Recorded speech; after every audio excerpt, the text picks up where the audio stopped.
Planeta Resiliente, el espacio para concebir un mundo mejor. En el programa de hoy vamos a referirnos a un tema vinculado al desarrollo sostenible, que es el tema del comercio justo o comercio equitativo. Esta es una forma de comercio que busca contribuir al desarrollo de las comunidades pobres mediante la comercialización de sus productos en los mercados internacionales, en condiciones justas y equitativas. Como sabemos, el trabajo es uno de los instrumentos principales para la superación de la pobreza. Pero para que funcione debe ser un trabajo digno, no un trabajo con remuneraciones miserables e inestables. Por eso se dice que el trabajo es una condición necesaria, pero no suficiente para erradicar la pobreza. El trabajo decente de los más pobres es precisamente uno de los propósitos del comercio justo. Pero dejemos que sea el doctor Juan Carlos Sánchez quien nos lo explique.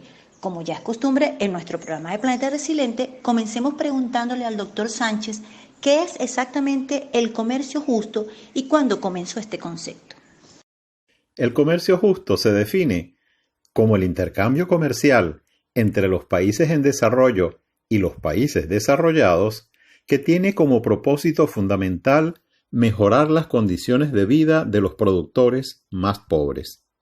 Se trata de un intercambio que se sustenta en el diálogo, la transparencia y el respeto entre los participantes.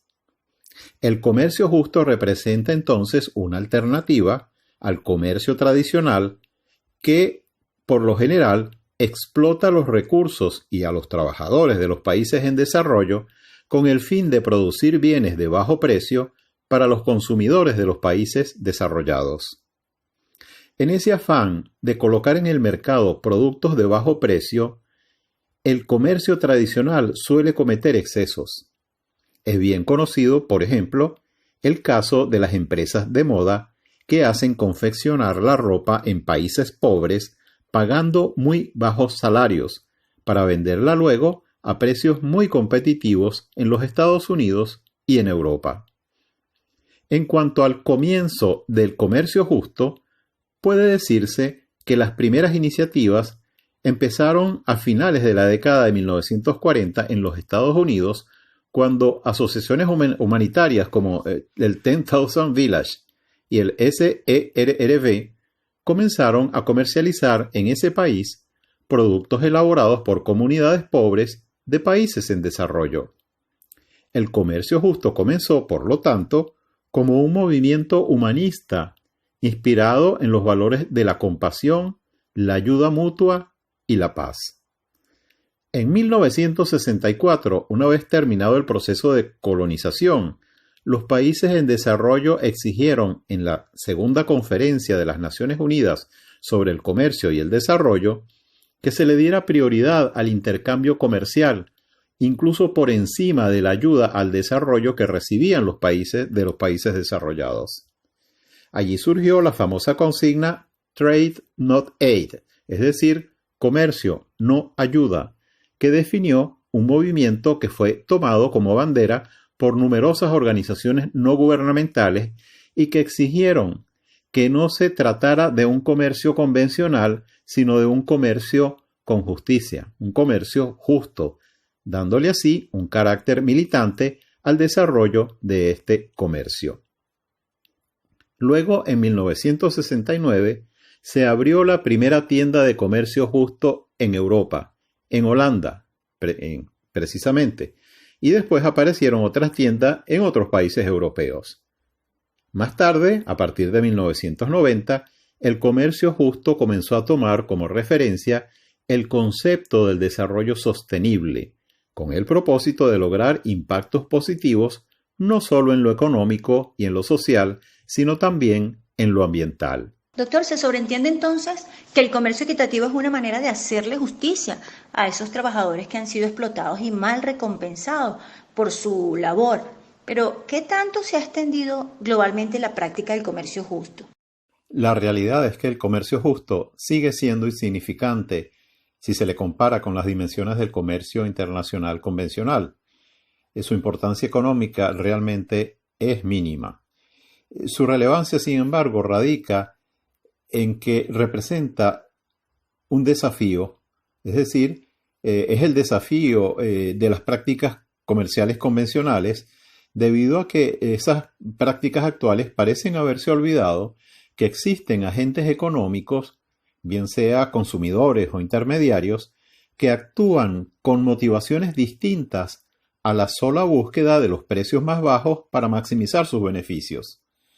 El comercio convencional se olvida que existen consumidores conscientes que desean que los intercambios comerciales con los productores no representen un foco de injusticia que los involucre al consumir productos derivados de procesos que desfavorecen a los que menos tienen. En ese sentido, el comercio justo representa una esperanza primordial, una esperanza de justicia en los intercambios con los productores pobres que cuentan con el apoyo de los consumidores conscientes y dispuestos a pagar un precio justo en términos económicos y sociales por los bienes que consumen. Es muy interesante esto último que usted acaba de decir, que el comercio justo responde a un requerimiento de los consumidores conscientes y deseosos de contribuir a reducir prácticas comerciales abusivas que vienen afectando a los productores de los países pobres.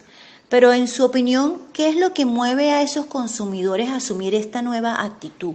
Se trata de consumidores que consideran que el propósito del comercio es contribuir al bienestar tanto del que produce como del que consume, y no procurarse la máxima acumulación de ganancias. Son consumidores para quienes el comercio debe ser solidario con los más pobres, y por lo tanto tiene que realizarse mediante intercambios éticos y respetuosos del productor humilde. En ese sentido, él está dispuesto a pagar por el bien de consumo un precio algo más elevado que el precio requerido por el comercio convencional.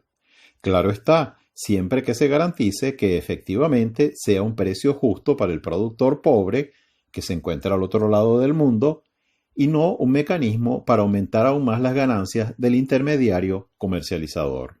Doctor, ¿y cuál es el mecanismo que garantiza que el producto proviene del comercio justo? Yo me imagino que se trata de algún tipo de certificación. ¿Cómo se logra que un producto sea identificado o certificado como proveniente del comercio justo? ¿Cómo es esto? Efectivamente, existen sellos de comercio justo que se imprimen en el producto, en el empaque del producto, precisamente para informar al consumidor del país desarrollado que este producto ha sido manufacturado y comercializado siguiendo criterios internacionales de justicia. El más extendido de esos sellos es el de una organización llamada Fair Trade Labeling Organization. Estos criterios establecen de manera precisa las exigencias que deben cumplirse. Algunas de esas exigencias son las siguientes: rechazo a la explotación infantil, respeto de los derechos humanos, el precio que se paga al productor debe permitirle gozar de condiciones de vida dignas. Los comercializadores en muchos casos deben pagar a los productores por adelantado, de tal manera que el productor no se vea forzado a buscar otras formas de financiarse. Además está la exigencia del cuidado del ambiente. Otra exigencia es que se busca procurar que exista el menor número de intermediarios posible entre el productor y el consumidor. Además, se informa a los consumidores el origen del producto. Y por último está el rechazo a la discriminación y al proteccionismo. Como puede apreciarse claramente, existe una coincidencia entre estos criterios y los Objetivos de Desarrollo Sostenible de las Naciones Unidas. Así que puede decirse que el comercio justo está perfectamente alineado con el concepto de la sostenibilidad. Doctor, precisamente esa es mi próxima pregunta. ¿Podría explicarnos más detalladamente esta coincidencia entre el comercio equitativo y la sostenibilidad?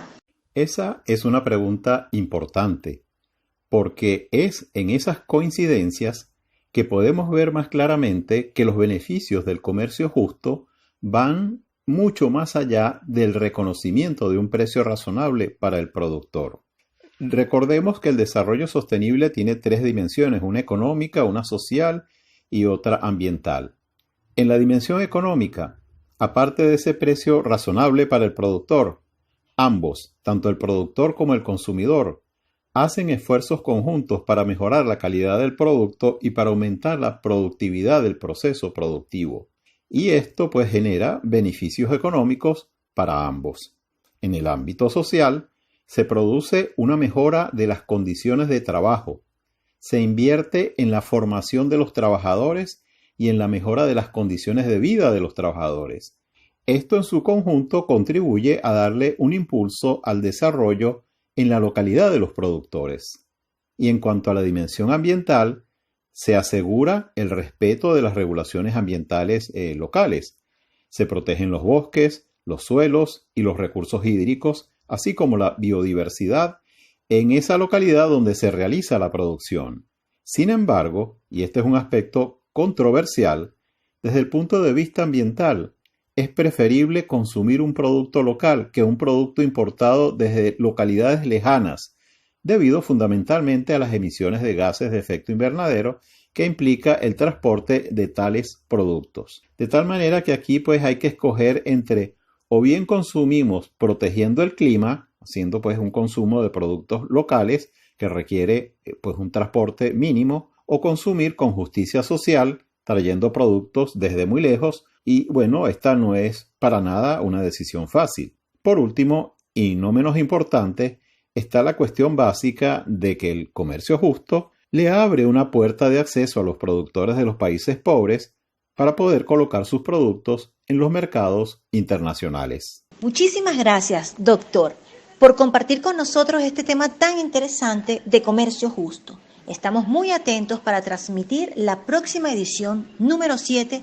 de Planeta Resiliente sobre el tema de transición energética.